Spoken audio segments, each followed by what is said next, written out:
for joining us today on AML Conversations. Kim is the Director of Research at Chainalysis, and we'll talk a little bit later about the company and some of the work that it's doing. But the reason we have Kim today is we want to talk about their 2024 crypto crime report. And obviously, Kim, that's an important area for AML, CTF, sanctions professionals around the globe. And so when I reached out to you folks and asked if you had a couple of moments to chat, I thought this information would be valuable both as a training tool, for institutions to try to figure out what's going on, but also, more importantly, as a practical tool. And I think some of the areas that you guys highlight tell us where there are continued challenges and maybe some areas they weren't aware of. So I want to start off with just giving you an open-ended question. Give us some of the key themes. And it's a long report. It's over 100 pages, and we're going to urge people to go to your website and download it. But give us a sense of some of the key themes and maybe some of the increases or decreases from previous years, if you don't mind highlighting those.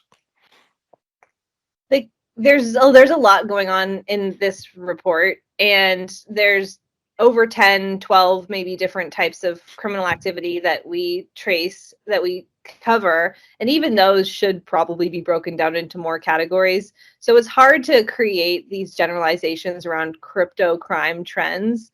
In fact, we've been pushing back against the desire people have to think of crypto crime as one thing. We think of there's crime. Some of it's facilitated by cash, some of it's facilitated by cryptocurrency. And there's not a new thing all of a sudden that's called crypto crime. It's just a new value transfer that is used by certain types of criminals. That being said, the categories that we do trace are very varied. There's the most illicit activity tends to be in the scam, sanctioned entity categories. But we see a lot of activity in darknet marketplaces, ransomware, malware.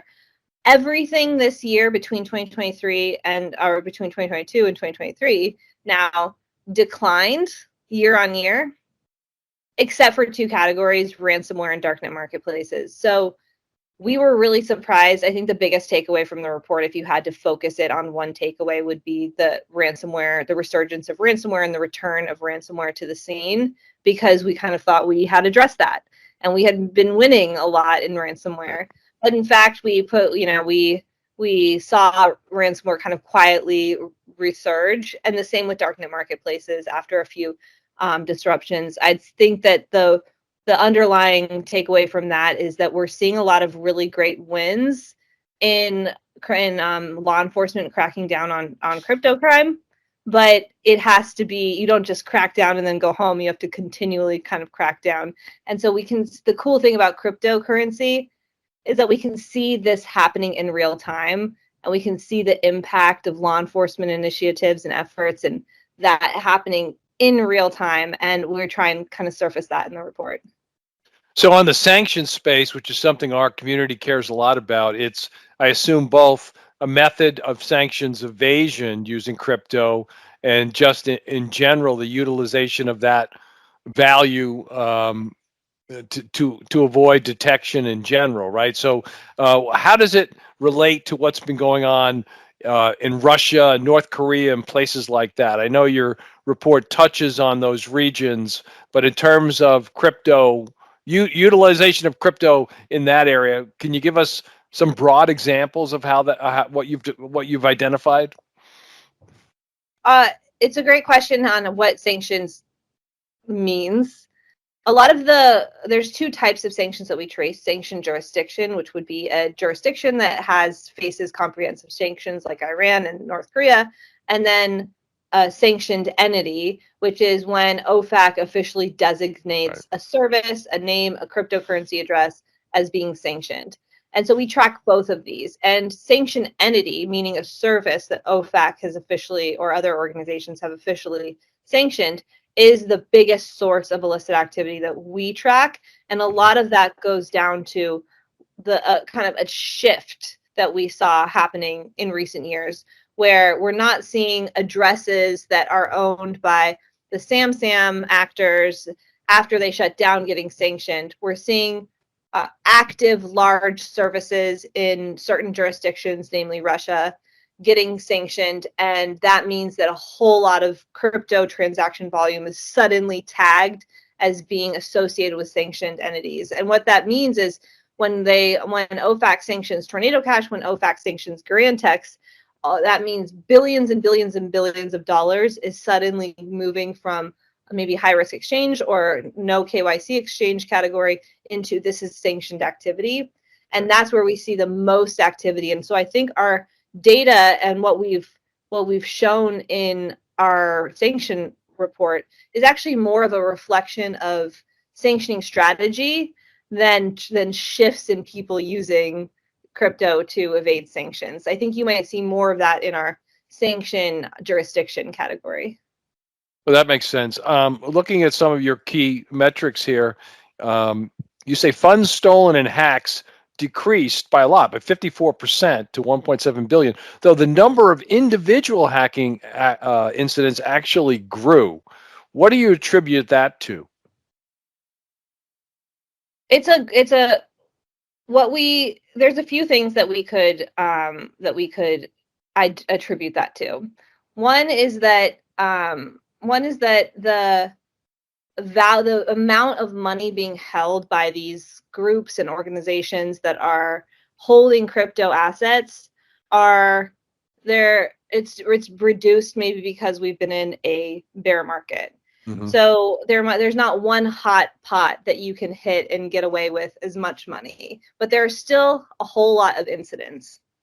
And so, but the number of incidents going up means that hacking is not really slowing down, but the success rate and the amount of money that they're getting from these hacks are going down and is going down. And so potentially that is a result of just the bear market. Potentially it's a result of diversification of storage so that if you get hit, you're not hit as bad.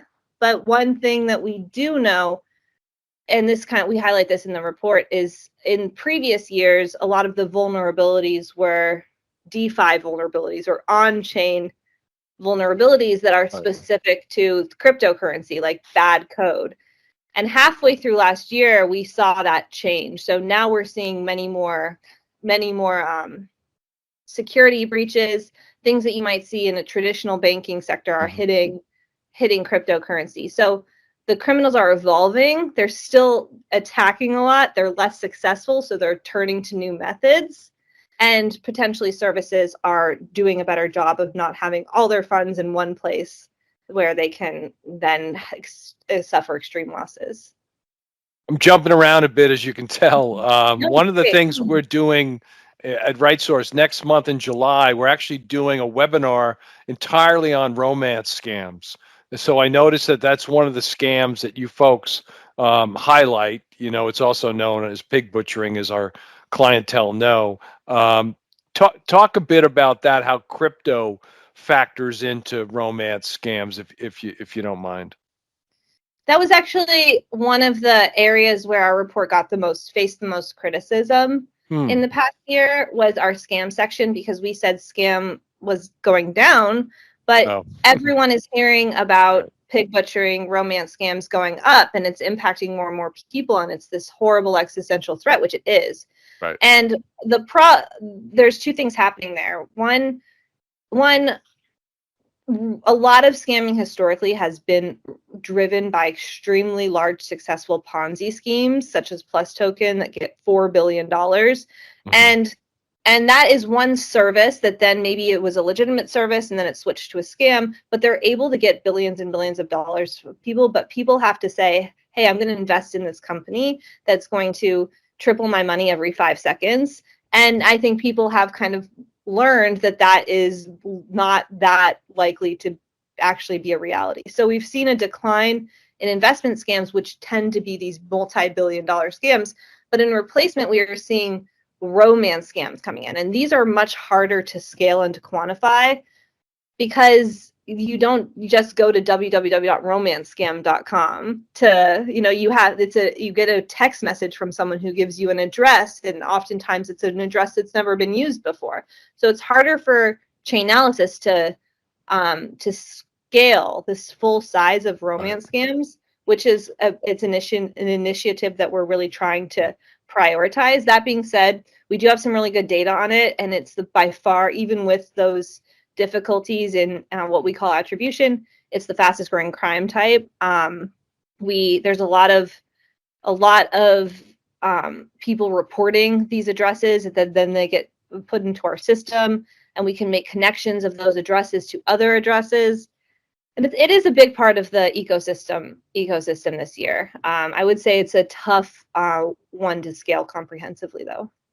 No, that makes sense. When the program that we're doing, we actually have a victim that's agreed to speak. Somebody who lost close to, hard to say, close to $2 million, and so she's now doing a lot of presentations to try to help people. And we have a couple of bankers who run their financial intelligence units to talk about that. So obviously, I knew the romance scams in general are increased, but the crypto angle was important as well. Let's go back to ransomware. I just like defining terms because some of that are I'm certainly not as well versed as others. What is big game hunting? Talk about that in the ransomware context, because that's another thing that you folks identified in your report. I would describe it as going after big. As it sounds, right? Okay. Yeah. I would say it's something that we've identified. So rather than doing kind of what we call spray and pray attacks, where we're a big part of the industry a few years ago with ransomware, although I'm talking many years ago now. Now there is more incentive to search for a victim that will pay out. Right. I think that you might see people intentionally targeting hospitals because the perception is that they have to pay this ransomware fast because lives are on the line. And so big game hunting is looking for being a little bit smarter in how you choose your victim and going after high value victims. And that's what we see in the data. We have the best, we have really good ransomware data, and it's at Chainalysis, and it's been a really hard effort to get that. And it's been a win for us to bring so many organizations together to collect all this data and put it in one place. Sidebar, I think we need to be doing that with romance scams. But yeah, it's been a big effort. And what we can see from all those ransom payments is that the number of payments that are really large, so $1 million plus payments, is dominating right now in this ecosystem. So clearly it's a successful strategy to go after people who can afford to pay $1 million ransoms. I know I couldn't. I would say I had way less than that available. So it's not in the report, but I'm just curious in general, because we talked offline, you've been doing the reports since roughly 2018.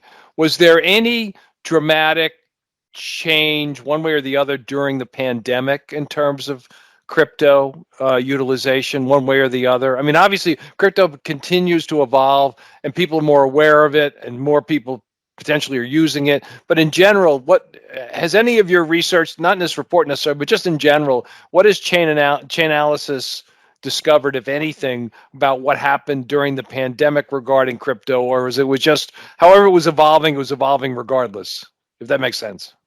Yeah, it makes a lot of sense. So with crime, there are the obvious things to say are there were COVID specific scams that arose. Those were not that successful. Those are not what we should be talking about. I mean, they're important, but fake charities and but what we saw was very region specific, but certain countries accelerated the kind of the coming online of maybe populations that were still kind of doing banking in person and not digitally native really, and it accelerated in the onboarding of people into a digital lifestyle, which a subset of that is cryptocurrency.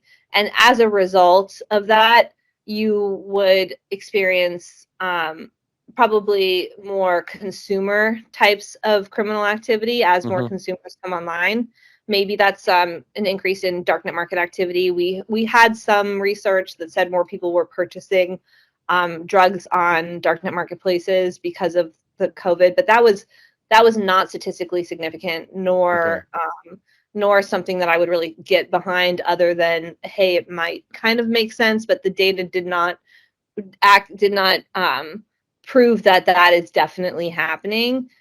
With scamming, you've got new scams, you've got new people to scam, and but with things like ransomware, the ransomware, I don't know of a way that the pandemic really impacted ransomware act criminals. We know ransomware criminals are way more impacted by law enforcement takedowns and what we've been seeing happening in the past few years, where they're taking down Lockbit and really going after the criminal enterprises. Those initiatives really have an impact on criminal activity. You have a section in here on money laundering, and I'm reading from it here.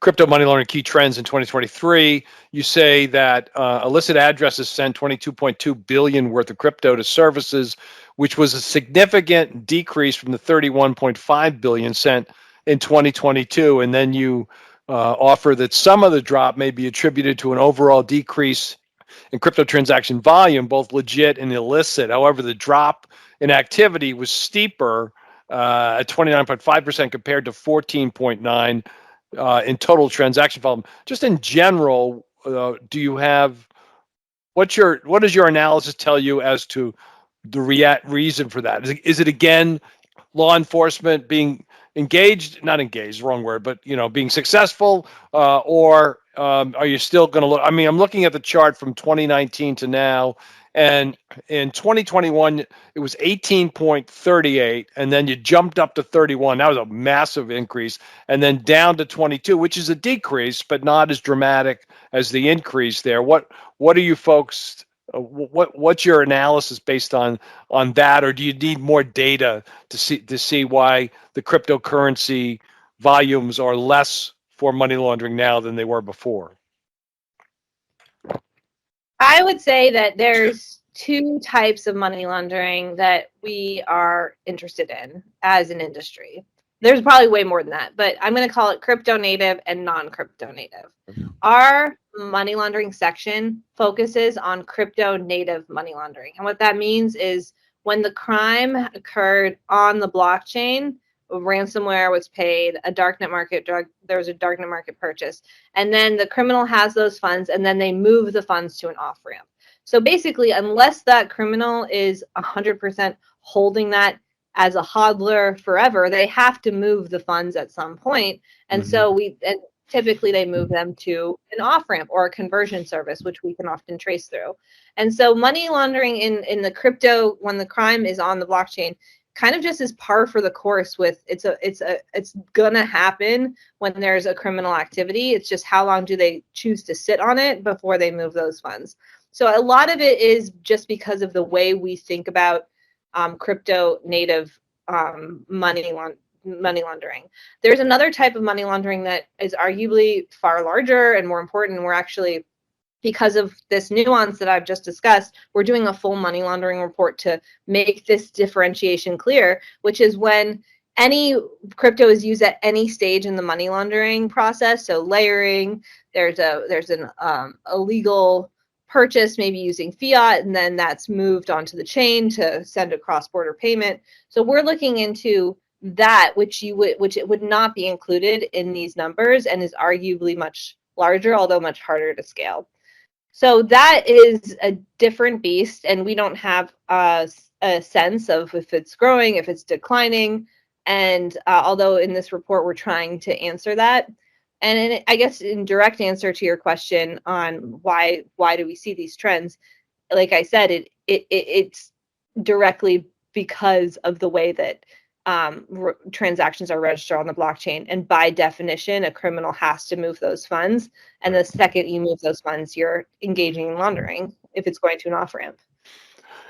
You guys make a very obvious but strong statement that we're constantly hearing from law enforcement toward the end of that chapter. You say the changes in the strategy we've seen from crypto criminals like the Lazarus Group serve as a reminder that the most sophisticated illicit actors are always adopting their money laundering strategy. And then you recommend, which I totally agree with, law enforcement and compliance teams can be more effective by studying these methods and becoming familiar with the on-chain patterns associated with. Like you said, if you better understand this, then you have a improved chance of identifying, reporting, and detecting. So, I mean, that's the case with anything, but especially with cryptocurrency, because as you've pointed out, and law enforcement tells our community all the time, criminals are always apparently one step ahead. So we have to continue to pay attention to this.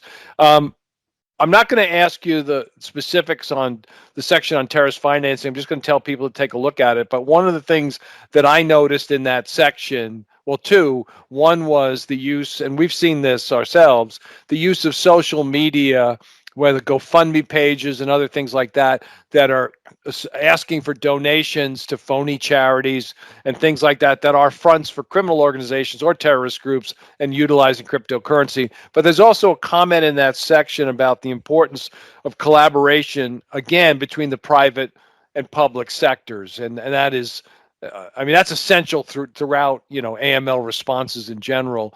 But I assume you see that in all these different categories that, and you said this throughout the conversation today, not one group can do all of this. Law enforcement can only do as much as they can if the private sector is connected with them. So I assume that you've seen a lot of need for continued, because I think there's some collaboration on all these areas. And Chainalysis, you clearly work closely with law enforcement. And I know you just brought a good friend of the AML community, Jim Lee from IRS, on, and you have others there as well. But talk a little bit about just in general collaboration and how important that is, not just for companies like you, but just in general.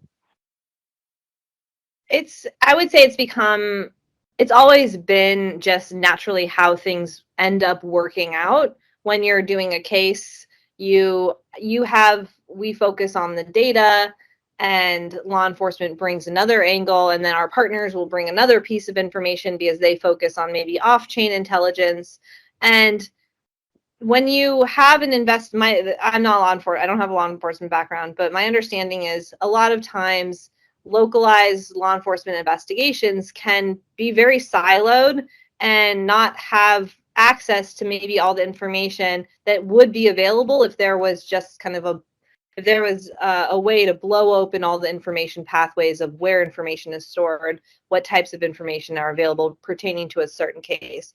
That kind of changes with cryptocurrency, where there's an opportunity to centralize as much intelligence as possible in one location through platforms like Chainalysis, and triage the investigations so that they are able to tap all of the information available. So Chainalysis tries to bring all of that information together so that law enforcement has access to all the information that they might need in an investigation, and they're not missing something out because they don't know about a partnership or don't have a partnership. And so it's become a core mission of Chainalysis to, if there's a cryptocurrency address, we can show all the payment information, but our partners might have intelligence information. So let's try and connect all those bridges so that when law enforcement encounters that address and it's maybe a time-sensitive kidnapping investigation, they quickly see that, oh, there's these other types of intelligence associated with these investigations. And similarly, it goes back and forth, because then we also can get addresses and allow people to know that, oh, this address is under investigation, or this address is a part of a hack that's being investigated. If you see those funds, contact Chainalysis right away, and then so that we can inform the right people. It's really about building bridges, getting all the information available in a place and a time when things would otherwise be, and typically are, kind of siloed. That's great. Let me get you out of here on this. I want folks to go to the Chainalysis website, download the report, and look for other information there. Of course, I think this is just another indicator of the tools that are out there to help the community better understand the challenges we set up front. But give us some takeaways from a strategy standpoint. So if I'm a financial institution, I call you and I say, Kim, I've read your report. obviously we're going to do some gap analysis to see if we know enough in some of these areas. What else would you recommend we do? Just high level. What are some takeaways that you individually have based on your research and working with clients? Well, it truly does depend on what type of client. So if you're a policy or a regulator, a lot of times just knowing the facts are important for building policy. So you hear a lot in the crypto industry and the space that people are fear mongering that all cryptocurrency is related to crime. So we can say, no, this is how much there is. Oh, and by the way, you can't do this in the fiat world. So there's education. And if you're a policy or if you're a regulator or government who is, should I regulate this space? Oh, just so you know, there's this much criminal activity that we find in your jurisdiction. And but then if you're a business, there are products that you can, if you want to get onboarded into the crypto space in a meaningful way, you have to follow compliance procedures, and Chainalysis tools allows you to remain compliant, to know that you're not facilitating money laundering and terrorist financing and all of that, because we have all of this data where you can see where your funds are coming from. And with investigators, if there's, I think what we would say is more often than not, actually, I don't know if that's true, but oftentimes there is a cryptocurrency nexus in an investigation, especially if you're doing money laundering investigation, big scale organized crime investigation. Maybe 1% of the flows that you are encountering are going through cryptocurrency, but that 1% could lead to serious intelligence because of the KYC requirements. So each of those different kind of, I guess, cohorts has a different takeaway, and so yeah. So the report is February 2024, it was published, the 2024 Crypto Crime Report, the latest trends in ransomware, scams, hacking, and more by Chainalysis. Kim Grauer, thank you so much for your time today. Really appreciate it. Thank you.